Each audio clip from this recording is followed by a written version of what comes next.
For the first time ay nakapagmaniho ako ng sasakyan. O di ba bibili na ako soon. Nung huling punta ko ng Jeddah ay nagkaroon kami ng driving lesson. Siyempre, yung tutor ko ang kababata kong si Barik. Yan, ganyan lang. Kung automatic yung dala mo, gas ka lang, tsaka brake. Kaso manual kasi to. Sige, ikot ka. May ano dun, mga bulasot to. Ito, sige. Isaduhin mo muna yung manubela. Sige, brake konti. Op, gas. Op, hinaya lang ang gas.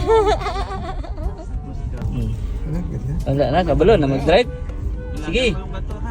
Clutch. Di, start mo muna. Ay, start pala. Sige. Yun. Sige. Okay, button clutch. Button clutch. Primera. Yan. Yan, sige. Unti-unting release. Up, kumakajot. Hindi ka na-gas. Unti-unting release sa clutch, tapos gas. Sa pauli.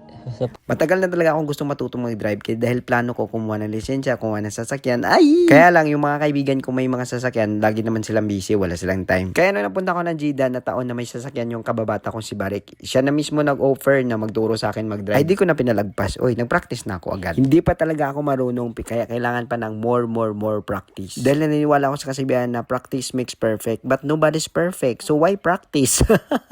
And once again, daghang salamat sa inyong panonood. This is Nonoy Kevin na lagi mag-iwan ng isang kasabihan, hindi pare-pareho ang buhay, may saya at lumbay, kaya kailangan mong maging matibay.